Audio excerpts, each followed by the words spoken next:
कि नस नस उठता अच्छा मेरा मनीष भैया कहा बनी मनीष भैया अरे हे जाए ना तनी खाली चाह के तनी सब कोई तनी झूम दियल जी लास्ट चलता भैया है ना कि नस नस उठता अरे हइलो हरिया अका कि धीरे धीरे ताब तो कमरिया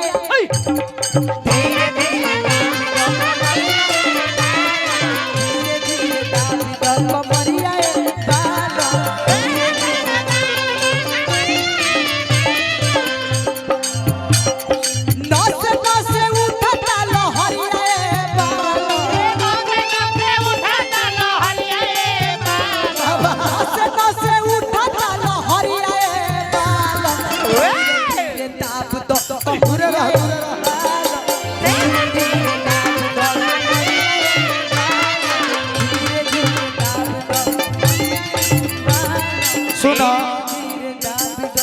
जब दफड़ा गाओ तारू तो निमन से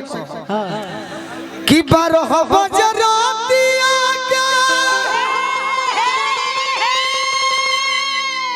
धड़केले छतिया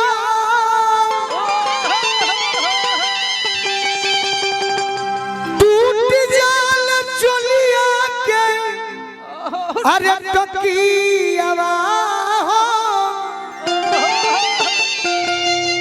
अरे दूध कटू मिलल पियावा अरे तो जोर लावे हिले ना खटियावा हो दूध कटू मिलल पियावा जोर लावे हिले ना अरे जोर लावे हिले ना खटियावा हो दूध कटू मिलल पियावा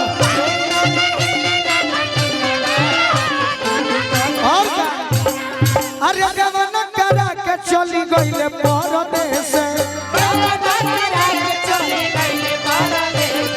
अरे योगिया जवानिया के देहिया मिले से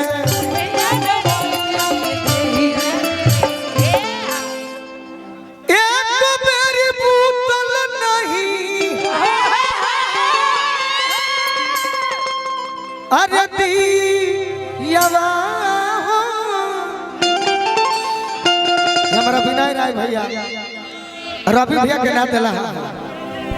सार हवे ही से अरे दूध कटू मिलल पियावा अरे तो जोर लावे हिले ना खटियावा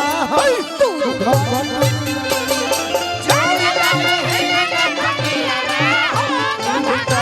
अरे जोर लावे हिले ना खटियावा हो दूध कटू मिलल पियावा और अरे कतन बताई दुख दिलवा के अंदर अरे बाहर में बस गईले जखमी जीते दो बाहर में बस गईले जखमी जीते दो बाहर में बस गईले जखमी जीते आज जान के जरवले पड़े अरे जी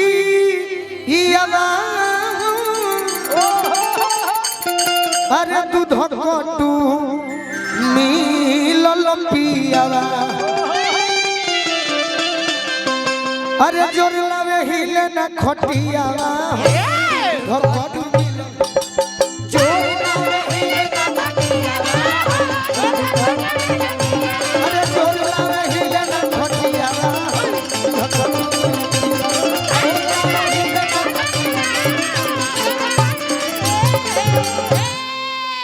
कैसन बापत राज में नइखे सुदीन पपिया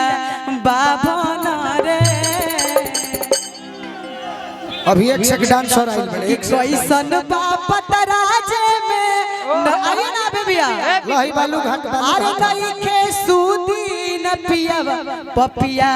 बाभन रे आ थोरे नागा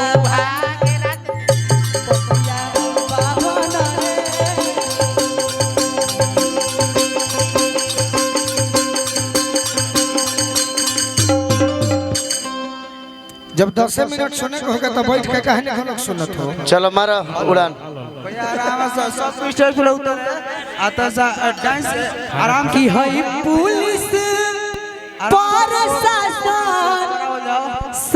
भैया गोलू जी थोड़ा मनीष भैया के लिए गाना लास्ट करते हैं। इधर आइए मनीष भैया, साज बाज बजाइए। मनीष भैया है ना, आई ना आप खाती को गाना आई ना है नहीं मनीष भैया खाती को गाना होके के चाइना जी। गोलू जी चंदन जी कहाँ गए? भैया तेरे लास्ट से बता। हेलो मंच पर सब की है पुलिस प्रशासन सरकार का करे अब मनीष भैया रंगदार बजवार का करे भैया रंगदार बजवार का करे भाई पुलिस प्रशासन सरकार का करे भाई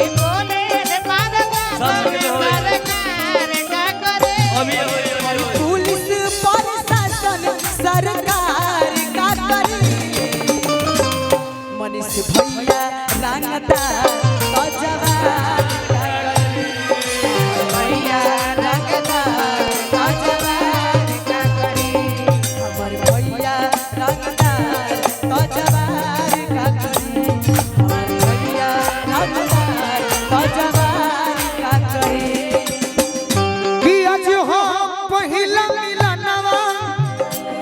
मिलल सजनी के सजना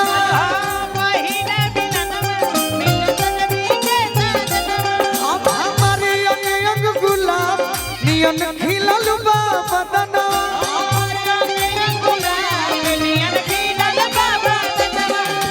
सुनी सुनी भागवन चंदन जी, चंदन यादव जी ड्राइवर साहब तनी है आवो हमारा विनय भैया के मदद कर दो। सुनी सुनी भगवान जन बिहान होखे दी आज राजा जी के कोरवे में जवान होखे दी आज राजा जी के कोरवे आज राजा जी के कोरवे जवान हो आज राजा जी के मोठावा में मनीष भैया के मेहरारुओं कही है बड़ा सुंदर मेहरारू बड़ी देखलू हमरा देखनी अपना मेहरारू से हमारे भौजी से को साड़ी दीवानी हो ऐसे कि परिवार के प्रोग्राम में विदाई कम मिली बाकी मान सम्मान बहुत मिली झापी में के साड़ी सुबह विदाई हुई।